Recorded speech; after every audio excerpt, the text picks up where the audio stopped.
वंदे पुरुषोत्तमम। आप सभी को मेरा रानंदित जय गुरु। परम प्रेम में श्री ठाकुर अनुकूल चंद्र जी से विभिन्न व्यक्तियों के द्वारा पूछे गए प्रश्न उत्तर का हम लोग चर्चा करेंगे। श्रद्धेय केष्टोदा ने प्रश्न किया, वेदाभ्यास किसे कहेंगे एवं क्या करना होगा। श्री ठाकुर बोलते हैं, जैसे आपने मनु संहिता पढ़ी है, मनु संहिता की नीतियों को वर्तमान समाज में कैसे व्यवहार में लाया जाए इसकी चिंता करते हैं और वैसा करते भी हैं। इसे ही कहते हैं वेदाभ्यास। वेदाभ्यास का अर्थ ऋग्वेद यजुर्वेद इत्यादि सिर्फ पढ़ना नहीं है। वेद का अर्थ है रिकॉर्डेड एक्सपीरियंस, लिपिबद्ध अभिज्ञता।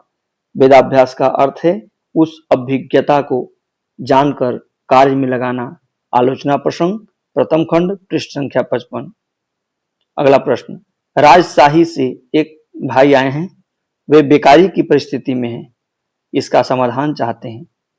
श्री ठाकुर जी कहते हैं, स्वयं अर्जन कर एक माह इष्टवृत्ति करो, उससे ही पथ मिलेगा। बीमारी सिमारी जो अक्सरहा होती है, उसके मूल में कोई न कोई वृत्ति रहती है। उसी वृत्तिवश उसके अनुसार मनुष्य चलता है, उसके बाद उसे बीमारी धर दबाती है। उसे संधान किए बिना एवं उसके उपचार करने की अपेक्षा चाहे जहां भी कारण ढूंढा जाए एवं दवा क्यों न खाई जाए, किसी प्रकार भी कुछ होता नहीं है।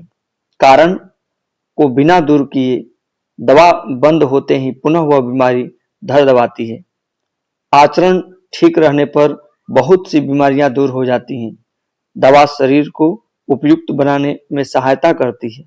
मनुष्य अपनी वृत्तियों में अंधा बना रहता है और अपने खाम ख्याल के अनुसार चलता है। भगवान का एक दूसरा नाम भी है विधि। विधि को मानने बिना फल नहीं मिलता है। मनुष्य प्रवृत्ति की विधि को ही मानता है, किंतु जीवन की विधि एवं सुख और आनंद की विधि को नहीं मानता, इसलिए दुख अनिवार्य है। आलोचना प्रसंग प्रथम खंड पृष्ठ संख्या 64। अगला प्रश्न किया गया, पुनर्जन्म के संबंध में श्री ठाकुर बोलते हैं कि मेरी धारणा है मनुष्य जिस दशा में मरता है उसी दशा में ही अर्थात उसी ग्रह गोचर के फलस्वरूप पैदा लेता है।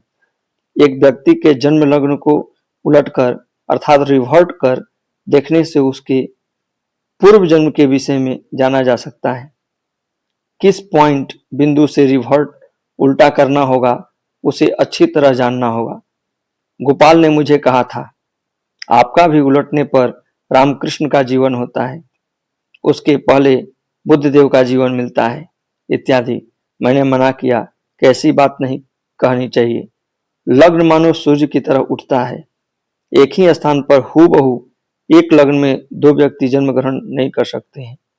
सुशीलदा ने कहा कि जब मैं कश्मीर में पूर्व जन्म की बात जानने वाले व्यक्ति से मिला था तो उनके माता पिता ने बताया कि रावलपिंडी में डॉक्टर संतलाल दुग्गल के मरने पर वे पुनः कश्मीर में एक दंपति के घर पुनः जन्म लिए।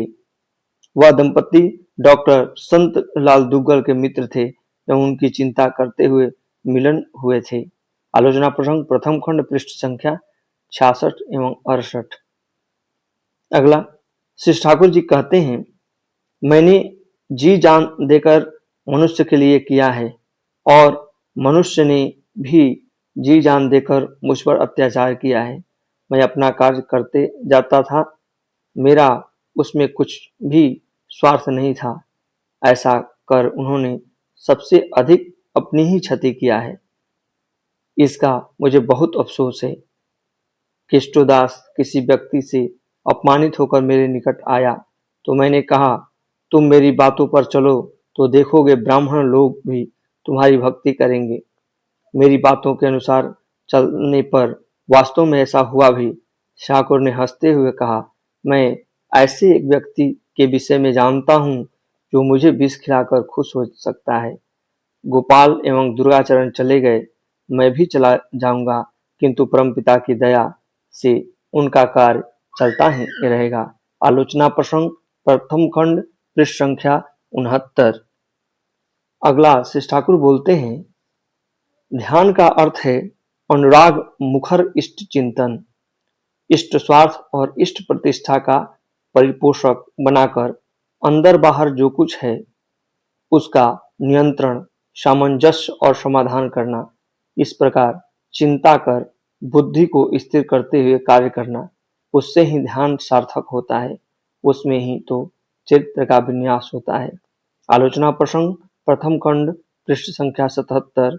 आप सभी को मेरा रानंदित जय गुरु। आपको ये जानकारी अच्छी लगी हो तो एक छोटा सा आग्रह है कि आप चैनल को सब्सक्राइब कर लें ताकि हमारा साथ बना रहे। ऐसे ही और वीडियो देखने के लिए आप हमसे जुड़ सकते हैं, बस नीचे दिए गए लाल बटन को दबा दें।